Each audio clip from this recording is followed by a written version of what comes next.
सुप्रभात। जा पर कृपा राम की होई,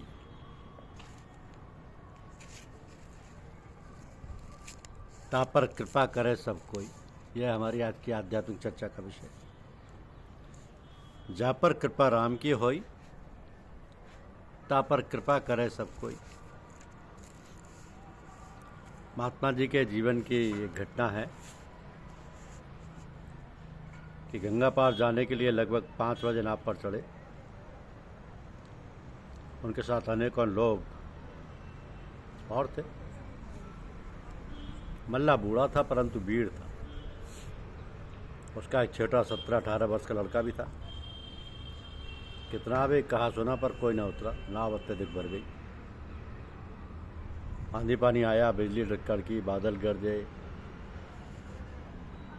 इसी में नाव चल पड़ी, भंवर में पड़ गई। उस समय की जो दशा थी वह वर्णनातीत थी। सभी रोने चिल्लाने लगे। आपको तो बैठने की जगह भी ना थी। अपने गुरुदेव के ध्यान में खड़े रहे। मल्ला ने आपसे कानाफूसी की कि आपको बचा के निकाल सकता हूँ। आप लग्गी के सहारे जैसे मैं बताऊँ पानी में उतरिए। आपने कहा जो गति सबकी वो मेरी, जहाँ सब वहीं मैं भी। जब आपने अपने को सबके साथ रखा तो मल्ला से दहाना गया और पानी में कूद पड़ा। नीचे गया, रस्सा लेकर लगभग 100 गज पानी के भीतर जाता दिखाई दिया। वहाँ से नाव खींची।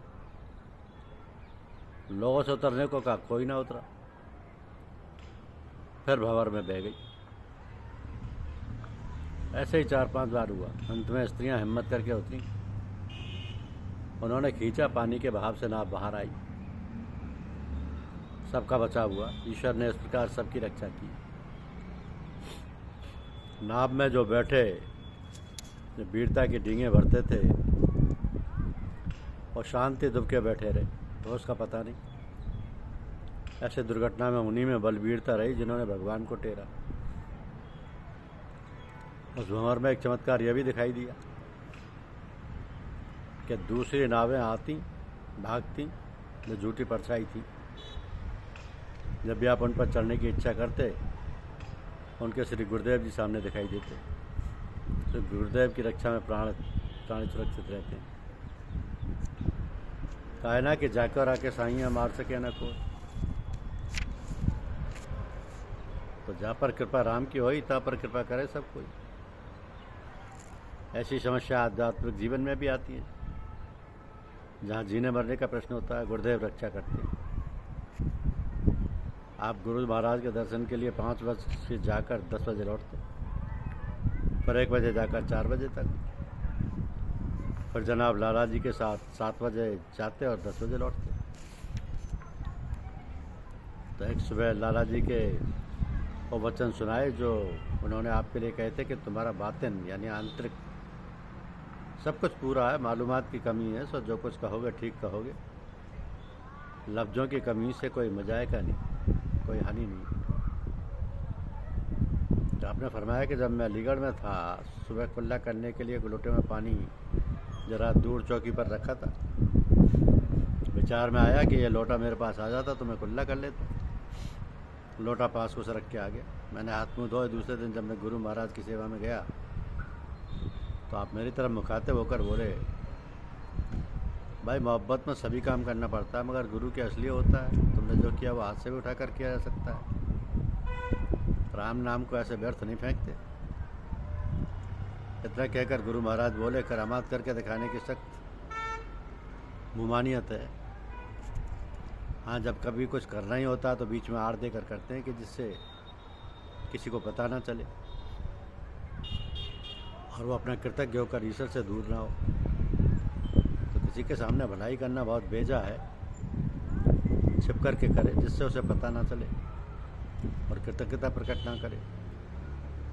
भलाई केवल ईश्वर करता है, अपना तो केवल यंत्र है जो उसके हाथ में पड़े। सीधे सीधे दिखाकर उपकार करना भक्तजनों को शोभा नहीं देता।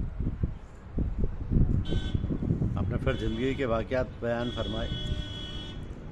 एक समय था जब मेरे हाथ में नित्य 500 रुपये आते थे, परंतु शाम तक एक शताम तक भी ना बच पाता, फिर उसे तंबाकू भी लेकर पिए। कभी कभी तो महीनों इस तरह बीत जाते कि खाने को कुछ ना मिलता। चना खा लेते, कभी बर्फ़ी या कभी पैसे का तरबूज, और 24 घंटे बीत जाते थे।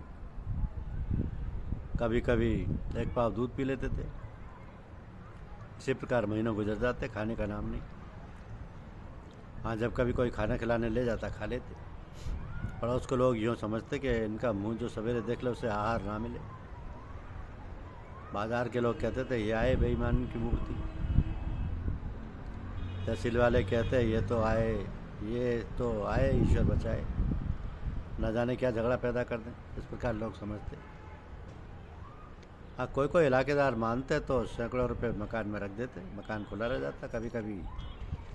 कभी कहीं बैठा, कभी कहीं, कभी नदी पर और कभी कहीं लौट कर आता तो सब चीज़ बदस्तूर पाता। तो जो अपना धन लेने आते वही पाते, ले जाते। कोई तो इतना विश्वास रखते कि 27 वर्ष इस प्रकार छिपकर रहा कि कोई न जान पाया कि उन्हें राम नाम भी कभी आता है। बिना इस प्रकार के जिल्लत और अनादर सहे राम नाम का हृदय में टिकना कठिन है। मन में अभिमान आ ही जाएगा। भक्तजनों के अनेकों अनादर कराए जाते हैं, तब वो प्रभु के दर्शन योग्य बनते हैं। हाँ, एक रीति नहीं, अनेक रीतियाँ हैं। सुबह मौन और भक्तजनों के बीच में रह रहे बाद विवाद में नहीं पड़ते। 3 सत्संगी भाइयों के साथ 9 बजे पास बैठने को आनंद खोना पड़ा। जहाँ आश्रम के लिए भूमि ली गई है वहाँ जाना पड़ा। अपनी आप बीती फरमाई कि हरि मार्ग के चलने में कितनी कठिनाइयाँ सहनी पड़ती हैं। हरि नाम आसान थोड़ा ही, लेकिन जाको राखे साईं मार सके ना कोई। तो मालिक रक्षा करता है, मालिक के भरोसे सब काम होते हैं। धन्यवाद। YouTube चैनल को लाइक और सब्सक्राइब अवश्य कीजिए। शुक्रिया।